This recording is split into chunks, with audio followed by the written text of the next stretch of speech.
हमारे देश में बहुत सारे ऐसे शादीशुदा कपल्स हैं जो बेचारे दिन रात मेहनत कर रहे हैं, फिर भी उनको उसका कोई रिजल्ट नहीं मिल रहा है। मेरे कहने का यहाँ पर ये मतलब है कि बहुत सारे शादीशुदा कपल्स ऐसे हैं जो कि प्रेगनेंसी चाहते हैं ले, और इसके लिए वो काफ़ी ज़्यादा मेहनत भी कर रहे हैं। वो दिन रात मिला के करीब 4-4 5-5 बार भी कर रहे हैं और रेगुलर कर रहे हैं, पर इसका कोई रिजल्ट नहीं आ रहा है। जो महिला है वो कंसीव नहीं कर पा रही है और इससे ना केवल जो हस्बैंड वाइफ है वो परेशान है, बल्कि पूरे घर वाले परेशान है कि समस्या क्या है। जबकि हस्बैंड भी पूरी तरह से स्वस्थ है और जो वाइफ है वो भी पूरी तरह से स्वस्थ है। तो ये जो कंसीव ना कर पाने वाली समस्या है उसके पीछे कारण क्या है, अभी उसको मैं डिटेल में बात करूंगा। और मैं कौन से ऐसे दिन होते हैं जिसमें अगर हस्बैंड वाइफ जो है वो सेक्सुअल इंटरकोर्स करें तो उनको प्रेगनेंसी के चांसेस बहुत ज़्यादा हाई होते हैं, उसकी भी डिटेल में यहाँ पर बात करूंगा। फ्रेंड, मेरा नाम नवनीत है और स्वागत है आपका मेरे YouTube channel medicine and biology में। चैनल पर पहली बार आए हैं तो चैनल को सब्सक्राइब करना ना भूले। वीडियो अगर आपको पसंद आती है, यूजफुल लगती है, तो आप इसको अपने फ्रेंड के साथ में शेयर करना ना भूलें। चलिए शुरू करते हैं।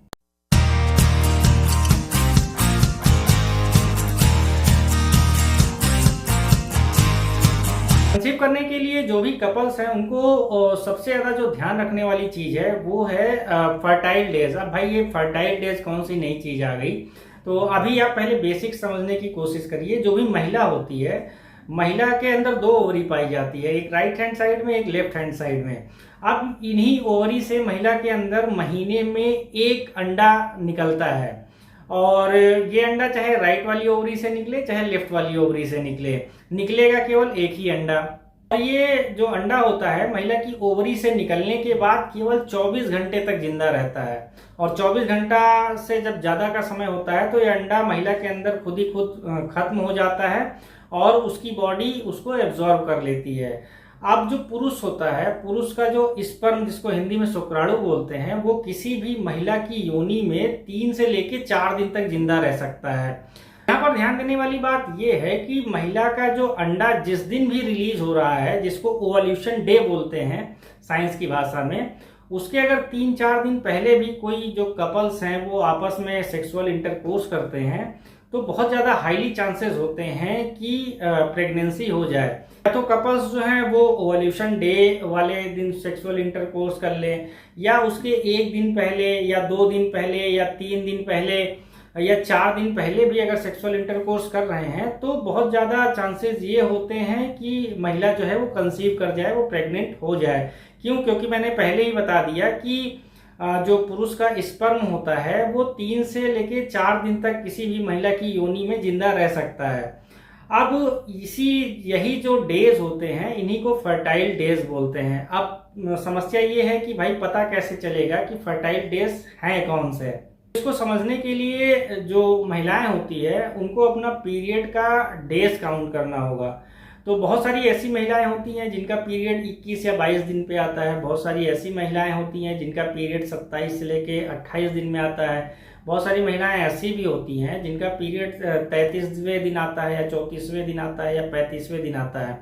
तो एक चीज आपको यहाँ पर गौर करनी चाहिए कि जो 28 दिन का एक साइकिल होता है वो तो आइडियल होता है, लेकिन अगर किसी महिला का जो पीरियड है वो 28 दिन से 7 दिन पहले तक भी आ रहा है, यानी 21वें दिन रिपीट हो जा रहा है, या 28 दिन के 7 दिन बाद यानी 35वें दिन भी रिपीट हो जा रहा है, तो ये एबनॉर्मल नहीं है, ये ठीक है। लेकिन अगर 21 दिन के पहले ही जो पीरियड है वो रिपीट हो जा रहा है या 35 दिन के बाद पीरियड जो है रिपीट हो रहा है, तो फिर ये कंसर्न का विषय है। आपको अपने नज़दीकी जो गायनिकोलॉजिस्ट है उनसे संपर्क करने की ज़रूरत है। अब फर्टाइल डेज की बात कर लेते हैं। तो सपोज करिए कि आज 1 तारीख है और कोई महिला ऐसी है जिसका 21 दिन पे पीरियड रिपीट होता है, तो फिर ऐसी महिला का फर्टाइल डेज आप कैसे काउंट करोगे? तो इसमें ज़्यादा दिमाग लगाने की ज़रूरत नहीं है।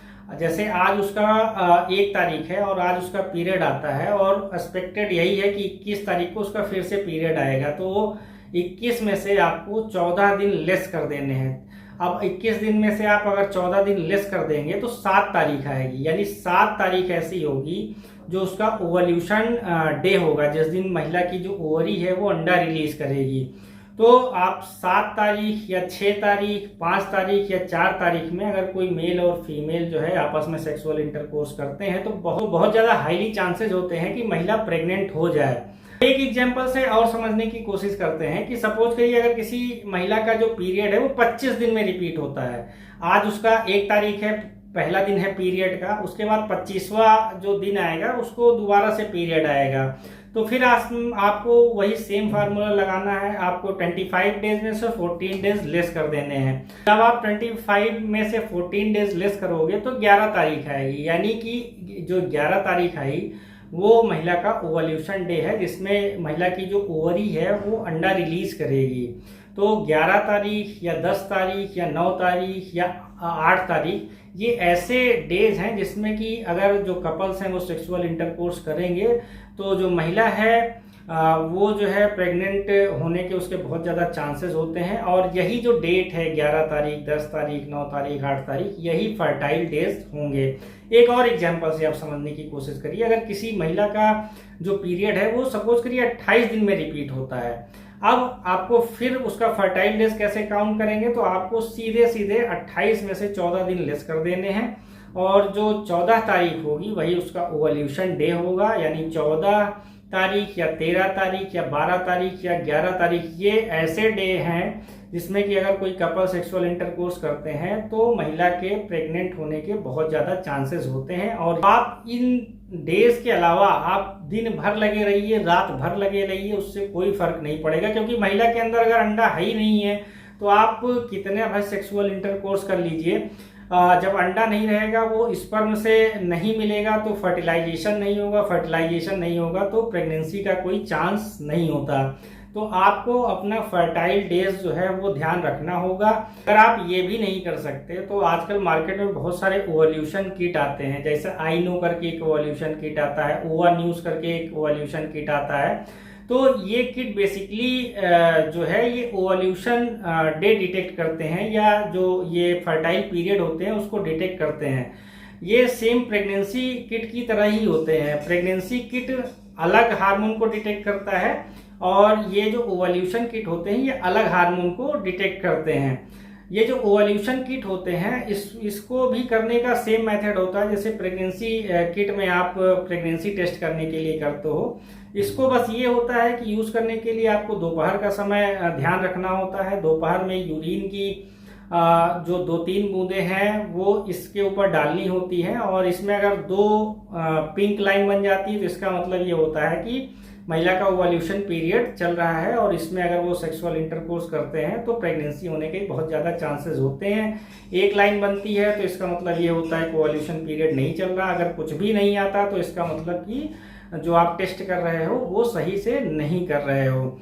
ओवल्यूशन किट का जो बेसिक कॉन्सेप्ट होता है वो ये होता है कि ये महिला के अंदर ल्यूटिनाइजिंग हार्मोन को डिटेक्ट करता है, क्योंकि अगर महिला के अंदर ल्यूटिनाइजिंग हार्मोन है इसका मतलब ये है कि महिला के अंदर ओवल्यूशन हुआ है, महिला की ओवरी ने अंडा रिलीज किया है। एक चीज आपको ध्यान में और ये रखना होगा कि ये जो मेथड है इसको कैलेंडर मेथड बोलते हैं और ये उन्हीं महिलाओं पर अप्लाई होता है जिनका पीरियड रेगुलर होता है। रेगुलर का मतलब ये है अगर किसी महिला का पीरियड 21 तारीख को आ रहा है और नेक्स्ट महीने भी वो 21 को ही आना चाहिए, और या किसी महिला का अगर 25 तारीख को पीरियड आ रहा है तो अगले 25 को ही उसका पीरियड आना चाहिए। तो ये जो है जिन महिलाओं का रेगुलर पीरियड सेम डे पर आता है उन्हीं पर अप्लाई होता है। और फ्रेंड इससे रिलेटेड कुछ और भी क्वेरी अगर आपके मन में चल रही हो तो आप मेरे कमेंट बॉक्स में कमेंट करके मुझसे पूछ सकते हैं। आपका बहुत बहुत धन्यवाद।